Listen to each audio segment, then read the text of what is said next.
Kemenangan Banten 60-40. 60-40. 60 untuk Anies, Pak Anies, 40 untuk Pak Ganjar. Kalau betul dengan Ganjar ya, kan kita nggak tahu. Jangan langsung menjas nih. Biasanya kalau masih sudah 3 partai ini sudah dideklar oleh gitu ya. Ibu.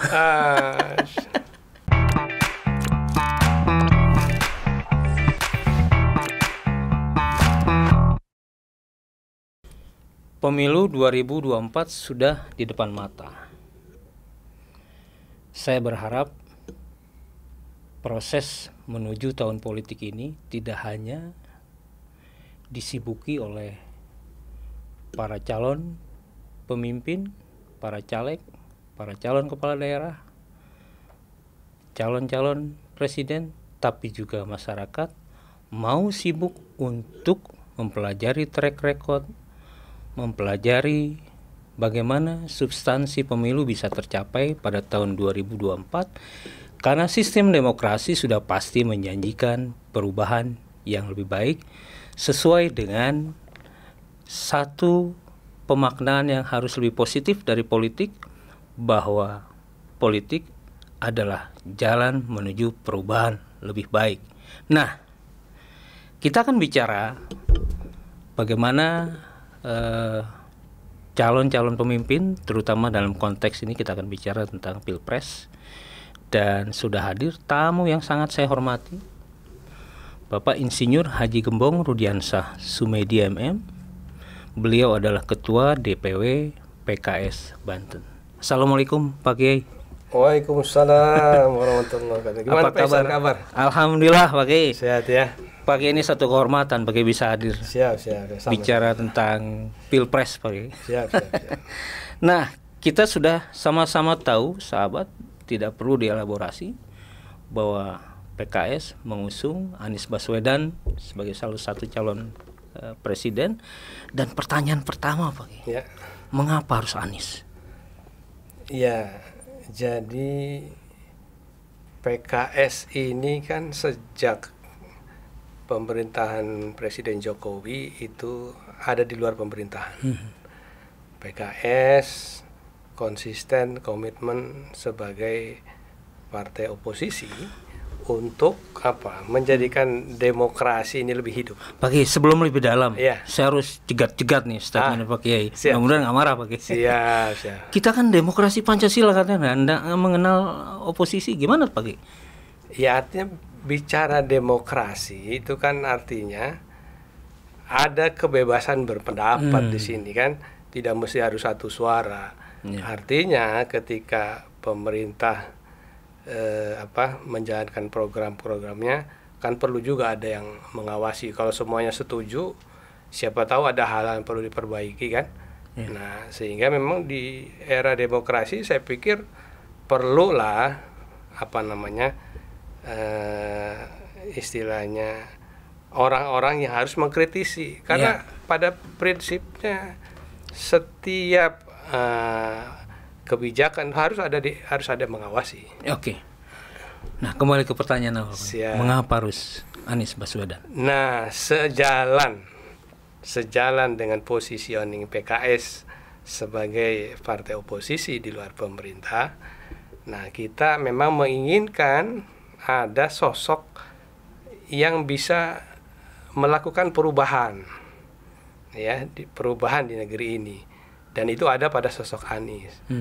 Kalau sosok-sosok lain yang muncul saat ini itu ya sama-sama the Jokowi man lah, orang-orangnya Jokowi lah kira-kira. Nah, kita ingin ada sosok yang bukan orangnya Jokowi. Pak Kiai, saya ingin konkret satu. Apa nilai lebih Pak Anies untuk bangsa? Nilai lebih kalau kita melihat rekam jejak beliau, ketika beliau di Jakarta, itu kan mampu mewujudkan janji-janji kampanye yang sudah diungkapkan. Nah, ini menjadi rekam jejak yang saya pikir nih kita juga perlu fair juga, gitu kan. Ketika ada seseorang yang punya rekam jejak yang baik, harus kita apresiasi, gitu kira-kira. Nah, bagi saya coba melihat rumor yang Ya. beredar di masyarakat ketika Pak Anies dikaitkan dengan politik identitas, kemudian Islam garis keras. Apa komentar Pak Kiai? Saya pikir ini mengada-ada aja. Kan kita bisa buktikan rekam jejak Pak Anies di Jakarta ketika beliau memerintah. Rumah-rumah ibadah agama lain bukan hanya Islam dibangun kan. Mulai dari gereja, pura, semuanya dibangun. Lalu apa yang membuat Pak Anies jadi dituduh mengembangkan politik identitas? Saya pikir nggak fair juga lah. Gitu ya. Jadi rekam jejak itu membuktikan bahwa apa yang dilakukan Pak Anies tidak sesuai dengan apa yang dipersangkakan oleh banyak orang. Gitu Pak Isan. Nah, Pak Kiai, kembali lagi kita bahas soal Pak Anies sebagai capres. Siap. Tapi konteksnya kita pindah ke Banten, Pak Kiai. Siap. Nah, Pak Kiai melihat ada potensi kemenangan Anies Baswedan di Banten? Saya melihat di Banten aura kemenangan Pak Anies itu cukup besar. Indikatornya apa Pak Kiai? Indikatornya begini. Jadi saya melihat bahwa di periode lalu lah ya, di periode lalu itu Banten ini kan banyak kecenderungan kepada Pak Prabowo dan Sandi ya, pada waktu itu. Nah begitu Pak Prabowo katakanlah menyeberang kepada yang tadinya dilawan oleh beliau ke Pak menjadi Jokowi. Menhan ya Pak Jokowi. Jadi Menhan. Ini orang-orang yang semula mendukung Prabowo, dia rasanya cukup kecewa rasanya ya. Dan dia akan mengalihkan kepada orang yang memang dia anggap begitu bisa menggantikan posisi Prabowo waktu itu. Dan itu ada pada sosok Anies. Dan saya pikir masyarakat Banten ya ini religiusnya cukup tinggi dan saya pikir ini sangat mendukung. Dari 8 kabupaten kota, Ya. Pak Kiai bisa ceritakan petanya? Dari 8 kabupaten kota, untuk Tangerang Raya mungkin 50-50 ya, karena memang masyarakatnya juga dekat dengan sebagian ke Jakarta ya. Tapi untuk Banten Barat, saya pikir Pak Anies agak banyak ini menangnya. Mana yang menonjol di Banten Barat? Banten Barat itu Serang ya. Serang Cilegon. Serang Cilegon. Nah, prediksi suara? Kemenangan Banten 60-40. 60-40. 60 untuk Anies, Pak Anies, 40 untuk Pak Ganjar. Kalau betul dengan Ganjar ya, kan kita nggak tahu. Jangan langsung menjas nih. Biasanya kalau masih sudah 3 partai ini sudah dideklar oleh gitu ya. Ibu. Nah, Pak Kiai, begitu yakin Pak Kiai untuk memprediksi peta suara 60-40 dan itu sangat signifikan. Iya. Segmentasinya di mana aja, Pak? Segmentasinya ya yang jelas ya dari ya selama ini saya sosialisasi gitu ya.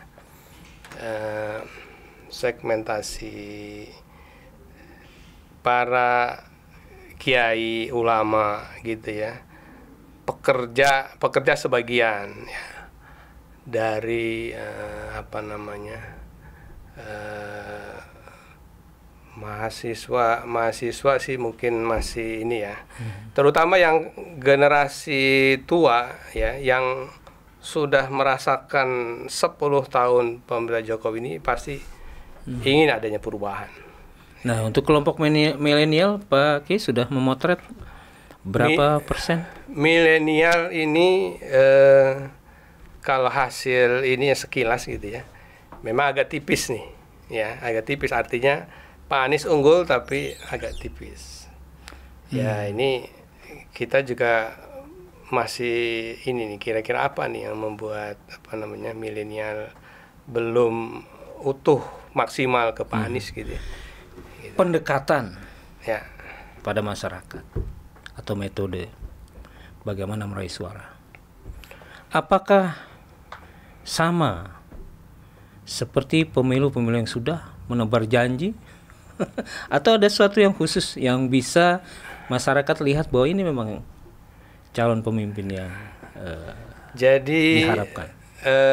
Masyarakat ini melihat sosok Anies ini ya, sosok yang menjanjikan perubahan. Ya, dilihat ya orangnya smart gitu ya. Kemudian juga track recordnya jelas, begitu rekam jejaknya juga terlihat jelas gitu. Dan ini memang cukup menjadi magnet ya. Cara dia berbicara begitu. Perubahan apa yang diusung oleh Pak Anies? Tentunya perubahan yang diusung oleh Pak Anies adalah perubahan-perubahan yang ya akan membawa bangsa ini lebih baik ke depan. Contoh misalkan, ini kan sekarang banyak program-program pemerintah yang tidak langsung menyentuh ke masyarakat. Contoh misalkan proyek-proyek jalan tol. Ya, ini proyek-proyek jalan tol ini memang di zaman Pak Jokowi ini cukup banyak. Ya. Cuma itu kan ya kita tahu sendiri, untuk membangun jalan tol kan butuh banyak itu kan. Nah, itu kalau kita bicara konteks nasional Pak. Ya. Kalau kita kembalikan pada Banten, apa sih yang ditawarkan untuk provinsi, untuk daerah, untuk otonomi daerah? Kalau untuk di Banten memang tidak bisa dilepaskan korelasinya dengan nasional. Ya. Jadi ya seperti sekarang misalkan program-program Jokowi yang langsung bersentuhan dengan masyarakat di Banten juga kan tidak langsung. Cuma kita melihat dari program secara keseluruhan. Ya, program secara keseluruhan banyak memang program-program yang ya kita lihatlah dari berita gitu ya. Ada yang seperti contoh kereta cepat itu kan berita nasional. Ya. Bagaimana proyek kereta cepat Jakarta-Bandung kan dari sisi kemanfaatannya tidak terlalu dibutuhkan, bahkan biayanya membengkak, ya. Kemudian juga program-program yang lain gitu ya, yang dari sisi kemanfaatannya tidak terlalu ini. Nah, Pak Kiai, Anies harus menang di Banten. Ya. Setuju Pak Kiai? Sangat setuju. Apa yang terjadi kalau Anies tidak terpilih menjadi presiden, terutama bagi PKS? Ya, begini sajalah. PKS ini sudah banyak pengalaman makan asam garam ya, baik menang maupun kalah. Ketika kita bersama-sama SBY, kita menang 2 periode, kita menang kan? Ya kita menikmati kemenangan itu. Nah, ketika dengan kita ngusung Prabowo, gitu kan? Ya kan, ternyata kalah nih. Ya sudah, mau diapain lagi kan? Kembali menjadi oposisi dalam tanda kutip? Nah, atau masuk kabinet Pak Ganjar? Kalau konteks pertanyaan ini kan sebetulnya yang lebih pas menjawab kan teman-teman di DPP ya. Analisis Pak Kiai? Tapi analisis saya rasanya 10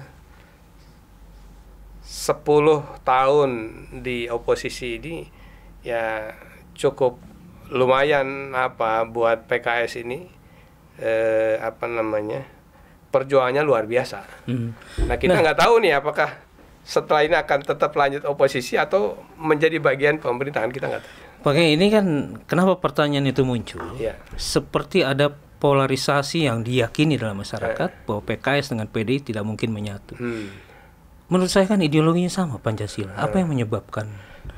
Sebetulnya PKS tidak merasa terpolarisasi. Itu mungkin asumsi masyarakat saja, iya kan? Saya sepakat bahwa ideologi kita sama, iya kan? Dasar negara kita sama, Pancasila. Ya mungkin dalam hal penafsiran saja yang berbeda. Ya, jelas kok di ADART-nya PKS juga jelas banget, ya, bahwa PKS ini sebagai partai Islam rahmatan lil alamin yang kokoh dan terdepan dalam melayani rakyat dan NKRI, gitu ya. Itu visi yang baru nih, yang maksudnya yang 2020-2025. Kalau yang ada di ADART-nya, visi yang secara umum itu menjadi partai pelopor untuk mewujudkan cita-cita nasional bangsa Indonesia sebagaimana dimaksud dalam pembukaan Undang-Undang Dasar Negara Republik Indonesia. Itu jelas sekali visi kita, ya. Jadi kalaupun ada polarisasi itu, kita juga nggak tahu juga seperti apa gitu. Buat kami di PKS nggak ada masalah. Tapi pakai juga sebaliknya. Ideologinya sama sehingga sebetulnya warna-warna partai itu juga tidak pengaruh. Ya. Gitu. Jadi buat apa repot berkompetisi? Nah, ini saya kemarin menarik ketika mendengarkan diskusinya Pak Yusril. Kenapa beliau mendukung pemilu tertutup itu kan? Karena pada dasarnya partai itu didirikan oleh para pendirinya, ya kan? Karena memang ideologinya, dia ingin mengusung ideologi apa, gitu ya. Nah, seperti PKS, Partai Islam, ingin mengeluarkan nilai-nilai keislaman dalam bingkai NKRI, begitu ya. Nah, itu kan sah-sah saja seperti itu kan. Nah, ngomong-ngomong tentang sistem pemilu, ya. PKS sendiri lebih condong ke tertutup atau terbuka? Kalau saat ini kita terbuka, ya kan? Karena memang ini tahapan pemilu sudah berjalan, bos. Ya, sudah berjalan tahapan. Kita kasihan juga nih dengan caleg-caleg yang kita rekrut, begitu kan? Tiba-tiba sistem pemilunya misalkan harus pemilu tertutup misalkan. Bisa dibayangkan kan? Mereka yang ya baru bergabung dengan PKS, gitu kan? Mungkin dari nomor urut juga dia mungkin tidak mungkin untuk di nomor 1. Kasihan gitu. Tapi pakai tertutup atau terbuka, ada masyarakat memandang bahwa nggak ngaruh tuh, karena kaderisasi partai sendiri tidak bisa dipercaya katanya. Mekanismenya nggak jelas sehingga siapapun yang terpilih itu tidak bisa dilepaskan dari konteks kelemahan partai untuk memperlihatkan kader-kader terbaiknya. Ya. Jadi sebetulnya PKS ini di awal-awal ya sangat setuju dengan sistem tertutup. Bahkan ketika awal-awal PDIP waktu itu mengusulkan tertutup, PKS juga memang karena sistem kaderisasi di PKS ini sudah berjalannya ini ya, sudah lama kita. Proses kaderisasi ini luar biasa. PKS merasa bahwa kaderisasi di PKS lebih baik dari partai lain? Ya, kita tidak ingin menganggap begitulah, khawatir dikira ujub dan segala. Tapi yang jelas kami di PKS itu menjalani proses kaderisasi yang berjenjang dan tidak bisa ujuk-ujuk orang dari partai lain masuk jadi ketua partai di PKS. Tidak ada. Partai lain kan bisa saja. Ujuk dari keluar partai mau ujuk-ujuk masuk ketua partai. PKS nggak bisa. Nah, saya ingin kembali pada persoalan Pak Anies dan Pak Ganjar. Saya berangkat dari statement Pak Kiai bahwa Pak Anies harus menang. Nah, biarkan ini juga menjadi pengetahuan masyarakat. Kalau dikomparasi antara Pak Anies dengan Pak Ganjar, mengapa masyarakat mesti memilih Anies Baswedan dan apa sih kelemahan dari Pak Ganjar? Nah, ini udah ini bicara nasional ya. Khususnya untuk Banten bagi. Jadi ya kenapa kita harus memilih Anies begitu ya? Yang pertama, ketika kita membandingkan seseorang, kita lihatlah rekam jejaknya selama ini ketika beliau memimpin seperti apa. Beliau kebetulan Pak Anies diberi kesempatan memimpin ibu kota DKI. Dan terlihat sekali apa yang dikampanyekan, apa itu terwujud. Nah, kalau saya sih pengen lebih clear. Ini loh kelebihan Pak Anies dan ini loh kelemahan Pak Ganjar. Sehingga tawarannya menjadi konkret buat masyarakat. Ya, yang jelas ya, Pak Anies adalah orang yang konsisten dan komitmen dengan janji-janjinya dan teruji gitu loh. Kalau Pak Ganjar? Pak Ganjar kan kita melihat misalkan di Jawa Tengah dari rekam jejaknya. Ini kan beliau pertama, kalau kita lihat provinsi Jawa Tengah adalah provinsi yang tingkat kemiskinannya masuk 10 besar. Kemudian juga Pak Ganjar selama memimpin itu kan ada kasus yang sampai sekarang belum beres. Kasus apa tuh? Wadas apa, ketika beliau mau membebaskan warganya berontak dan sampai sekarang belum beres. Itu ya. Sementara Anies ya dengan slogan apa waktu Jakarta tuh, bahagia masyarakatnya, maju kotanya, bahagia masyarakatnya, dan itu betul-betul direalisasikan di sana. Itu ya. Saya pikir ketika seorang Anies dengan janji-janji kampanyenya kemudian dia bisa wujudkan ketika beliau di Jakarta, saya meyakini bahwa ketika beliau pun duduk dengan kewenangan yang lebih luas memimpin Indonesia, saya pikir beliau juga bisa membawa Indonesia lebih baik lagi ke depan. Dinamikanya apakah ada partai yang akan pertama dalam koalisi diusung Pak? Kalau saat ini kan baru 3 ya. Ada juga partai non parlemen, partai umat. Cuma partai umat kalau saya belum nanda tangan, kalau belum saya tidak salah ya. Tapi secara ini mereka sudah sepakat untuk mendukung Anies. Jadi kalaupun di kemudian hari ada partai yang ingin masuk dan bergabung dengan koalisi ini, ya kita welcome untuk. Bagi masyarakat juga perlu tahu ini supaya mendapatkan pemimpin yang clear. Ya. Berapa biaya untuk mengusung Pak Anies? Di Banten? Di Banten aja Pak. Di Banten kan? Iya. Ya. Kalau nasional sudah banyak lah yang nyebut. Iya. Saya pikir untuk Pilpres di Banten ya kurang lebih hampir sama lah dengan biaya pemenangan Pilgub begitu. Nah, pemenangan Pilgub kira-kira segitu, ya segitu juga misalkan untuk pemenangan presiden. 7 miliar Pak? Kecil 7 miliar mah. 5 triliun? Masih kecil juga? Jangan bicara triliun. Saya kan ambil rate-nya dulu. Jangan bicara triliun-triliun itulah. Ya. Ya, kira-kira separuh dari yang Pak Iksan sebut lah. Kira-kira. Nah, Pak, ini juga bukan satu hal yang rahasia. Iya. Apa juga pendekatan saweran mempengaruhi pemilih dengan uang, dengan sembako juga akan dilakukan oleh PKS di Banten? Begini, kalau kita melihat logika Pilpres dengan Pileg itu beda. Pilpres itu masyarakat melihat dari wacana nasional, bagaimana track record-nya, bagaimana selama ini Anies berkiprah dan sebagainya, dengan Pileg gitu ya.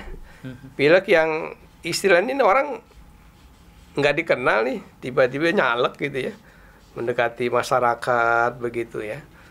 Ya, satu-satunya cara yang paling efektif buat masyarakat baru muncul itu.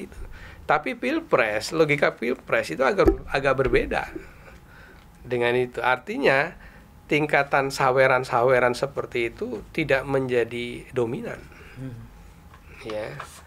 Ya, walaupun mungkin ada sebagian masyarakat yang mengharapkan itu, tapi secara mayoritas mereka lebih kepada kesadaran bahwa mereka ingin berubah. Tapi saya pernah menyaksikan dalam satu momen pilpres, malam sebelum pilpres itu banyak sekali kelompok-kelompok masyarakat yang bancakan. Kalau saya pikir kalau bancakan bakaran itu hal yang biasa. Tapi di balik itu ada dia menjadi pos-pos tersendiri untuk penyaluran bagaimana money politik terjadi. Nah, pertanyaan saya sederhana, Pak. Ini kan kita coba bicara tentang pendidikan politik bagi masyarakat. Apakah PKS akan melakukan juga hal-hal seperti itu? Selama ini PKS dengan hal seperti itu tidak terlalu fokus pada hal seperti itu. Jadi kita lebih kepada pendidikan politik kepada masyarakat. Kita ingin memberikan pencerahan kepada masyarakat. Apalah arti uang 50.000, 100.000 kita terima sekarang, tetapi 5 tahun kita tidak merasakan manfaat apa-apa dari situ. Justru pendidikan politik seperti ini yang memang ada pada kalangan masyarakat tertentu yang memang karena kebutuhannya dia harus kita bantu pada saat itu, ya mungkin bisa seperti, tapi saya pikir tidak menyeluruh begitu. Nah, terakhir karena waktu kita juga terbatas, kalau bicara pada sudut yang agak ilmiah nih, Pak, survei politik yang Pak pahami, bagaimana presentasi suara Pak Anies di Banten dan dari lembaga survei mana aja? Nah, ini juga terkait dengan lembaga survei ya. Saya terus terang memang agak heran dan rancu juga. Kenapa saya katakan rancu? Anies itu dalam setiap kunjungannya ke berbagai daerah, Pak Ihsan bisa lihatlah bagaimana antusiasme masyarakat menyambut Anies. Tapi surveinya rendah. Itu logika yang tidak masuk di akal. Itu yang pertama itu. Yang kedua, kalau memang Anies itu hasil surveinya paling kecil begitu ya, kenapa sih harus dijegal-jegal? Kenapa harus ada tanda kutip upaya untuk tidak memuluskan jalan Anies menjadi capres gitu? Biarkan saja kalau memang hasil surveinya memang real kecil gitu ya. Gitu. Jadi ada semacam keraguan seolah-olah ini survei akan menggiring opini masyarakat supaya memang Anies ini kecil gitu. Jadi nanti ketika kalah jangan bilang Anies dicurangi segala macam. Ada semacam penggiringan opini ya dalam tanda kutip. Bagaimana merasa ada potensi Pak Anies bakal dicurangi? Ya, saya khawatir dengan statementnya Presiden yang mengatakan bahwa beliau akan cawe-cawe di dalam Pilpres. Ini khawatir. Ya, saya berharap sih itu hanya guyonan lah gitu ya. Karena bagaimanapun seorang kepala negara dia harus bersikap negarawan lah. Jurdil pemilu dan kita ingin jurdil. Jadi jangan ada kekuasaan ini menggiring masa.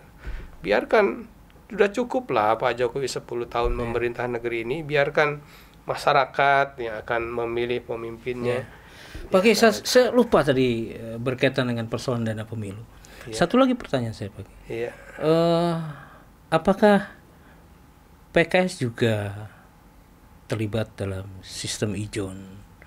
Ada pemodal politik sehingga kedaulatan rakyat pasca pemilu menjadi tersandra. Maksudnya di Pilpres? Di Pilpres. Ya kalau untuk konteks Banten saya maksudnya kalau bicara pertanyaan Pak Ihsan dalam konteks Banten ya. Ya masalah ijon ini kan mungkin ya kalau ijon saya kurang sependapat ya. Mungkin kalau ada orang membantu begitu ya.